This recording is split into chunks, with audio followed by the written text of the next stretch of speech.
How Adversity Leads to Success by Steve Toback, posted at entrepreneur.com. One of the biggest problems I see among the entrepreneurial crowd, especially the younger generation, is their overwhelming obsession for whatever feels good. Ironically, that's exactly the opposite of what creates successful businesses and leaders. How you handle adversity, challenge, and competition plays an enormous role in determining how things turn out for you in life. If you try to avoid those factors, I guarantee you won't be happy about the outcome. The business world will chew you up and spit you out. Sorry to be so blunt, but that is the truth.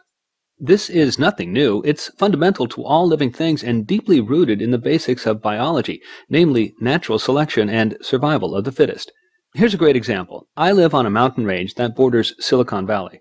The area known as Hawks Hill is named after the many red-tailed hawks that live here. These are beautiful creatures. They're carnivorous predators that mate for life and don't seem to mind being around humans one bit. I often watch them protect their territory in aerial dogfights with invading black crows. High winds are frequent here, and it's not uncommon to see them soar high into the sky on warm air currents or use their enormous wingspans to fly against powerful winds exceeding 50 miles per hour. The prevalence of these raptors all across North America is largely a result of how well the species has adapted to adversity, challenge, and competition in its ecosystem. They've adapted well to human incursion by using remaining trees for nesting, man-made poles for perch hunting, and deforestation to more easily sight their prey. Red-tailed hawks haven't just survived adverse conditions, they've thrived in them, and that's why they've been so successful.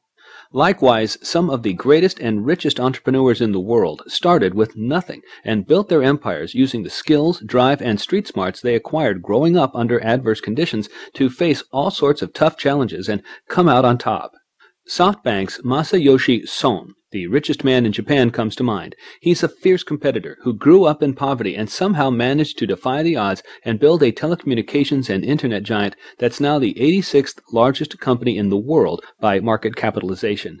Now he's going up against AT&T and Verizon as chairman of Sprint, which SoftBank acquired a controlling interest in 2 years ago. Son was actually an early investor in Alibaba, the e-commerce giant founded by former English teacher Jack Ma in his apartment in Hangzhou, China. Like Son, Ma started with nothing, faced enormous obstacles, and still managed to create Alibaba with 17 friends and their combined wealth of $60,000.